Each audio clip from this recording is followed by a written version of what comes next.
Hello everyone, मेरा नाम doctor Parul Agarwal है और मैं एक फर्टिलिटी कंसल्टेंट हूँ। आज हम बात करेंगे आईवीएफ के बारे में। आईवीएफ यानी इन विट्रो फर्टिलाइजेशन। ये एक एडवांस्ड रिप्रोडक्टिव टेक्निक है। आजकल देखा गया है कि इनफर्टिलिटी की समस्या बहुत बढ़ गई है और विश्व भर में कम से कम 15% रिप्रोडक्टिव कपल्स ऐसे हैं जो इनफर्टिलिटी की समस्या से जूझ रहे हैं और इनमें से केवल 5% पेशेंट्स ऐसे होते हैं, ऐसे कपल्स होते हैं जिनको आईवीएफ की ज़रूरत होती है।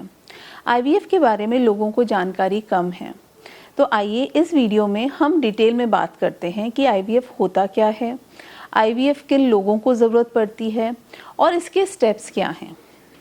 आईवीएफ होता क्या है? आईवीएफ में हम महिला के एग को और पुरुष के स्पर्म को लैब में फर्टिलाइज करते हैं और एक भ्रूण तैयार करते हैं और ये भ्रूण फिर महिला के गर्भाशय में डाला जाता है।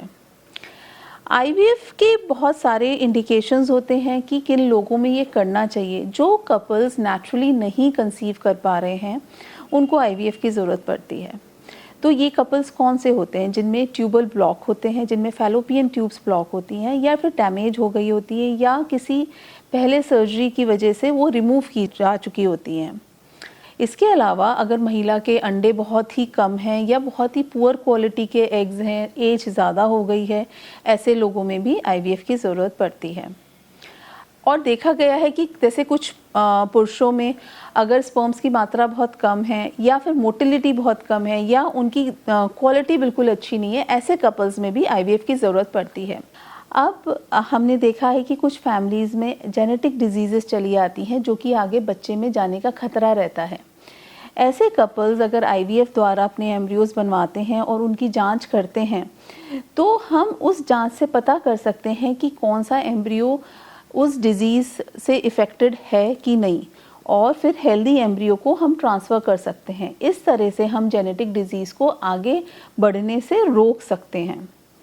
और कुछ महिलाएं ऐसी होती हैं जिनमें या महिलाएं या पुरुष जिनमें कैंसर्स होते हैं, वो और अपनी आगे की फर्टिलिटी प्रिजर्व करने के लिए आईवीएफ का सहारा लेते हैं। मतलब कि आप अपने एग पहले से फ्रीज़ करवा सकते हैं या स्पर्म्स पहले से फ्रीज़ करवा सकते हैं, उसके बाद कैंसर ट्रीटमेंट के बाद आप उनको फिर यूज़ कर सकते हैं। इस तरह आप अपने बायोलॉजिकल चाइल्ड को धारण कर सकते हैं आफ्टर द कैंसर ट्रीटमेंट। कुछ महिलाएं ऐसी होती हैं जिनको बार बार गर्भपात होता है, बार बार मिसकैरेजेस होते हैं। ऐसी महिलाओं में भी आईवीएफ हेल्प करता है। एम्ब्रियोज़ की हम जांच अगर करते हैं तो हम ये पता लगा सकते हैं कि कौन सा एम्ब्रियो हेल्दी है या कौन सा एम्ब्रियो हेल्दी नहीं है। तो ऐसे में भी महिला कंसीव कर सकती है। और कुछ महिलाएं ऐसी होती हैं जो कि मैरिज लेट करना चाहती हैं। ऐसी महिलाओं के लिए भी oocyte प्रिजर्वेशन एक अच्छी टेक्निक है जिससे कि अंडे प्रिजर्व किए जा सकते हैं और बाद में आईवीएफ द्वारा कंसीव किया जा सकता है। अब बात करते हैं कि आईवीएफ प्रोसीजर के क्या स्टेप्स होते हैं। ये क्वेश्चन हमसे अक्सर पेशेंट्स पूछते हैं कि आईवीएफ में कितना टाइम लगेगा, कैसे कैसे क्या चीज़ होती हैं और उसके रिजल्ट्स हमें कब पता चलते हैं, क्या प्रिकॉशंस लेनी पड़ती हैं। तो इस वीडियो में हम लोग डिस्कस करेंगे कि आईवीएफ के स्टेप्स क्या होते हैं। सबसे पहले जब भी कपल हमारे पास आते हैं तो उनकी हम डिटेल काउंसलिंग करते हैं, उनके सारे टेस्ट करवाए जाते हैं, उनका अल्ट्रासाउंड होता है। तो इन सब से हमें जानकारी मिलती है कि हार्मोनल कोई इम्बैलेंस तो नहीं है, उनकी अंडों में क्षमता कैसी है, स्पर्म की क्वालिटी कैसी है, उसके काउंट्स और उसकी मोटिलिटी कैसी है। या अल्ट्रासाउंड करने से हमें ये पता चलता है कि कोई गांठ तो नहीं है बच्चेदानी में या फिर ओवरीज में कोई गांठ तो नहीं है। तो ये सारी चीज़ें जांच करने के बाद अगर हमें लगता है कि महिला फिट है आईवीएफ जाने के लिए, आईवीएफ करने के लिए, तो फिर हम आगे बढ़ते हैं। आईवीएफ का प्रोसीजर हम पीरियड्स के पहले या दूसरे दिन से शुरू करते हैं। सबसे पहले महिला का स्कैन किया जाता है, देखा जाता है कि बेसलाइन स्कैन ठीक है कि नहीं ठीक है। उसके बाद कुछ हार्मोनल टेस्ट करवाए जाते हैं और फिर इंजेक्शन स्टार्ट किए जाते हैं। इंजेक्शन लगभग 10 दिन के लिए दिए जाते हैं जब तक एग्स एक ऑप्टिमम साइज़ पे नहीं पहुंच जाते। बीच बीच में महिला को फॉलिकुलर मॉनिटरिंग के लिए बुलाया जाता है, उनके साइज़ और नंबर ऑफ एग्स देखे जाते हैं।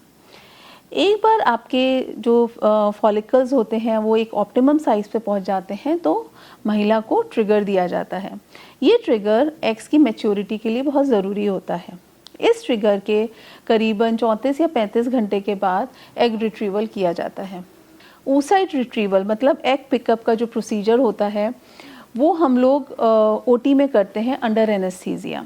बहुत ही सिंपल सा प्रोसीजर है और डे केयर प्रोसीजर है। इसमें कोई कट, इंसीजन या कोई स्टिच नहीं आता है। पेशेंट सेम डे पे डिस्चार्ज हो जाता है। ये प्रोसीजर अल्ट्रासाउंड गाइडेड होता है। इस प्रोसीजर में हम लोग अल्ट्रासाउंड द्वारा एक नीडल से जो एक नीडल अटैच होती है अल्ट्रासाउंड प्रोब से, उससे हम फॉलिकल्स एस्पिरेट कर लेते हैं। एक बार जब एग रिट्रीव हो जाते हैं फिर उनको माइक्रोस्कोप के अंदर देखा जाता है लैब में। इनकी क्वालिटी देखी जाती है, किस स्टेज के ये एग्स हैं, मतलब मैच्योर हैं कि नहीं है, मैच्योर, एबनॉर्मल तो नहीं हैं। तो ये सब जांच करने के बाद हस्बैंड का सीमन कलेक्ट करके और उसको वॉश किया जाता है और उसमें से जो हेल्दी स्पर्म होता है उसके साथ फर्टिलाइज किया जाता है। फिर एक भ्रूण डेवलप किया जाता है। ये भ्रूण डेवलप होने में 3 से 5 दिन लग जाते हैं और फिर हम इसके बाद ये भ्रूण महिला की गर्भाशय में डालते हैं। अगर हम सेम साइकिल में डालते हैं जिस साइकिल में हमने ओवेरियन स्टिमुलेशन किया है, तो उस एम्ब्रियो ट्रांसफ़र को हम फ्रेश एम्ब्रियो ट्रांसफ़र बोलते हैं। और कुछ कंडीशंस ऐसी होती हैं जिसमें हमें लगता है कि महिला की लाइनिंग, यूट्रस की लाइनिंग प्रिपेयर्ड नहीं है या हार्मोन्स ठीक नहीं हैं, तो ऐसे केसेस में फ्रोज़न एम्ब्रियो ट्रांसफ़र भी किया जा सकता है, जिसमें कि हम एम्ब्रियोज़ को फ्रीज़ कर देते हैं और फिर नेक्स्ट साइकिल में या किसी भी कन्वीनियंट साइकिल में लाइनिंग प्रिपेयर करके उसको डाला जाता है। एम्ब्रियो ट्रांसफ़र के करीबन 15 दिन के बाद बीटा एससीजी टेस्ट किया जाता है, जिसमें कि हमें पता चलता है कि महिला का रिजल्ट क्या है। मैं आशा करती हूँ ये वीडियो आपके लिए हेल्पफुल रहा होगा। अगर आपकी कोई भी क्वेरीज़ हैं आप कमेंट बॉक्स में डाल सकते हैं या आप हमें कॉन्टैक्ट कर सकते हैं @Cloud9 hospital Noida. Thank you.